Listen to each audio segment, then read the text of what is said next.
Hello, magandang araw po mga kasabong o sa lahat ng mga followers natin dyan o viewers, no? Ngayon po ay 2026 na po, no? Month of January, no? So, New Year, no?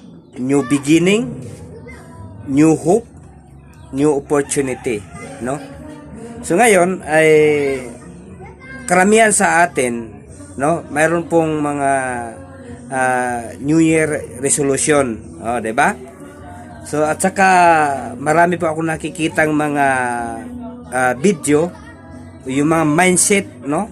Yung mindset ng tao na sabi nila ay masaya na sila na una, mahirap lang ang buhay nila, no?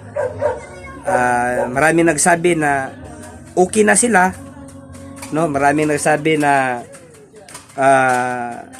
okay na sila na mahirap, proud, no?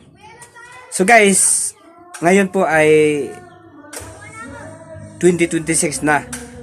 So ang payo ko lang sa mga taong yung mindset nila ay mindset po mahirap, di ba natin inisip na tumanda na lang tayo o nagkaedad na lang tayo, ang buhay natin ay ganun pa rin o walang pagbabago o wala namang parang hindi ka naman nakatanggap ng yung kasaganaan o kagandahan ng buhay na tulad ng iba.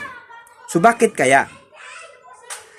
Una, dahil po sa mindset ng tao, yung poor mindset, no?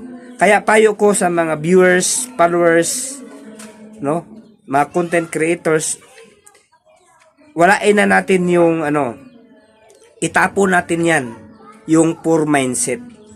Kasi nga pag sinabi mo sa sarili mo na mahirap ka, mayroon tayong tinatawag na law of declaration, law of attraction. Pag dineclare mo na mahirap ka lang, talagang mahirap ka lang. Ibig sabihin, wala kang gagawing aksyon. Wala kang gagawing desisyon mo sa buhay para umangat ka man lang, para magbago man lang yung buhay mo. Kasi nga, ang mindset mo is mahirap. Proud ka na mahirap ka. Pero ang tanong, yung pamilya mo ba, yung mga anak mo ba, o yung asawa mo ba, ay proud ba sila na mahirap lang sila o mahirap lang kayo? Proud ba? Depende sa tao, no? Depende sa mindset ng tao. Kasi nga, kung ako, hindi po ako proud na mahirap ako. Bakit? Pag sinabi akong proud ako bilang isang mahirap, ay tanga po ako, no? Hindi po ako proud na maging mahirap po ako. Naging proud mo lang kasi nga wala kang ginawa sa buhay mo, no? Wala kang pangarap, 'di ba? Takot ka sa lahat ng bagay. Kaya nga, yun na lang ang masabi mo na proud ka.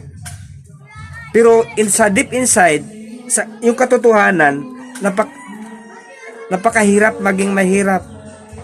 At saka tingnan mo, kung mahirap ka, halos hindi ka papansinin ng ibang tao, parang kinukutya ka, whatever, lahat ng pag-alipusta ng isang tao kasi nga mahirap ka lang o mamalaitin ka, di ba? So guys, hindi po masama na maging mahirap, hindi masama. Pero ang masama guys, na lumaki ka at tumanda ka na mahirap. Yun po ang mahirap po, no? Yun po ang wag mong gawin. Yun po ang dapat mong tulukan, no? Kung pinanganak kang mahirap, okay lang. As long as may pangarap ka. As long as positive minded ka. As long as gagawin mo ang bagay na nakatulong sa'yo para sa mga pangarap mo, para sa pamilya mo. Di ka matatakot kahit anong bagay o anong mga pagsubok na dumating sa buhay mo, Hindi ka matatakot. Bakit? Hindi mo hahayaan na tumanda ka o mamatay ka na mahirap. Lumaki ka sa paghihirap. Hindi mo hayaan yan. Bakit? May pangarap ka. Yung mindset mo, positive mindset. Rich mindset. Kasi ang poor mindset, guys, yung bang idahila nila ang sitwasyon ng buhay nila. Yun po ang poor mindset. Instead na marami kang pwedeng gawin para sa buhay mo, para sa pamilya mo, para sa future mo, dahil po ay poor mindset kayo, wala na tayong gagawin. 'Di ba? Wala na tayong takot ka sa lahat ng bagay na gagawin kasi nga poor mindset ka or negative thinker ka.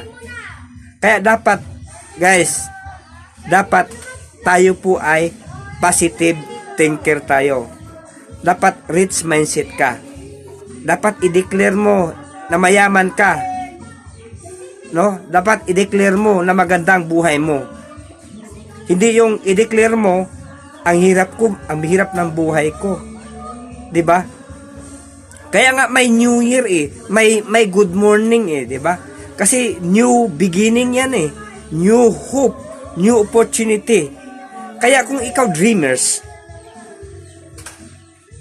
no? Kung ikaw dreamers, kung malaki yung pangarap mo para sa future mo, sa pamilya mo, lahat ng opportunity nakapaligid sa iyo, basta't alam mo, no? Basta't alam mo na makatulong sa iyo para sa pamilya mo at future mo, kahit gaano kahirap, gagawin mo at gagawin mo. Kasi nga alam mo na may mapupuntahan ka. Yun po ang mga taong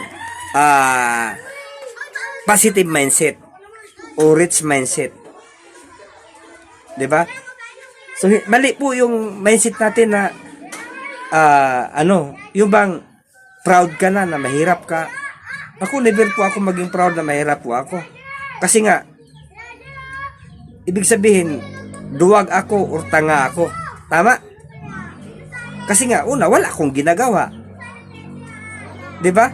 Hindi ko ginawa ang bagay para sana ikaganda ng buhay ko, maganda ng pamilya ko. Kasi nga, ang mindset ko, poor mindset, negative thinker. 'Di ba? Kaya, tumanda na lang tayo, namatay na lang tayo, naghihirap. 'Di ba? Bakit nagawa ng iba? Bakit hindi ko magawa? Kasi nga, hindi ka nangarap 'Di ba? Wala kang pangarap sa buhay Sarili mo lang iniisip mo. Hindi ka nag-iisip sa future na maging sa pamilya mo. 'Di ba? Yung angkan mo halimbawa, pag mawala ka na. Tama? Yun po ang napakahirap na mindset ng tao. Yung poor mindset. Kaya dapat baguhin na yan sa lahat ng tao. Kasi sa totoo, mayaman ang Pilipinas. 'Di ba? Mayaman ang Pilipinas. Hindi po mahirap ang Pilipinas. Yung mindset lang po ng tao na mahirap. No? Mindset natin. No? Kaya nga dapat baguhin. Kung pinanak tayong mahirap, hindi natin kasalanan 'yan. Pero pag tumanda tayo at mamatay na mahirap, ay mas kasalanan natin 'yan. Kaya guys, payo ko sa mga viewers, followers, no? Mga vloggers, sa lahat ng mga tao na baguhin yung pananaw natin sa buhay. New hope, new beginning, new hope, new opportunity. Lahat ng opportunity na lalapit sa iyo, i-grab mo. As long as alam mo, no? As long as alam mo kung anong gagawin mo, no? Na may patutunguhan ka o may papupuntahan ka. Kundi yung success sa buhay mo. 'Di ba? Makinig at sumunod ka lang sa mga taong nakakaalam na magtuturo sa iyo para sa ikabago ng buhay mo. Kaya, guys, magtulungan tayo, tutulungan ko kayo, tuturuan ko kayo. Hindi masamang mangarap. 'Di ba? Hindi masamang mangarap. Kaya kung mahirap tayo, hindi natin kasalanan 'yan. Na pinanak tayong mahirap. Pero mas kasalanan natin pag lumaki tayo, tumanda at mamatay na mahirap. Kaya dapat nating mangarap. 'Di ba? Mangarap tayo. Willing po ako magturo sa inyo. I-PM nyo lang ako para tutulungan ko kayo matupad yung lahat ng mga pangarap niyo sa buhay. No? Maraming paraan, maraming way para makuha yung mga pangarap. Pero mas maganda po may taong nag-guide sa'yo para makukuha yung mga pangarap mo. No? I-PM nyo ako. Handa po akong mag-guide sa'yo. Tutulungan kita para makuha yung mga pangarap mo. Kasi ang pangarap, guys, matagal kukunin kung ikaw nag-iisa. Pero pag marami po kayo, nagtutulungan para sa mga pangarap mo sa buhay mo, pwede mo makukuha in just months, just in 1 year, 2 years, 3 years, pwede mo makukuha.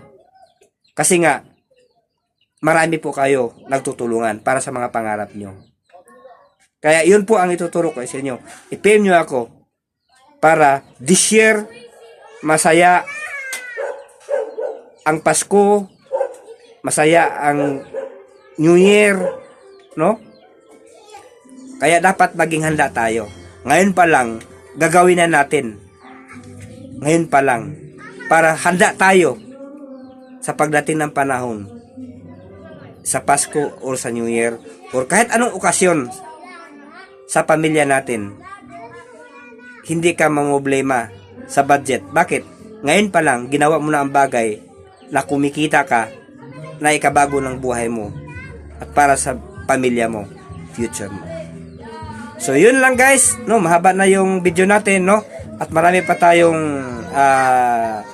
ma-share para sa ikabago ng buhay sa bawat isa. Bye bye guys, please share and follow.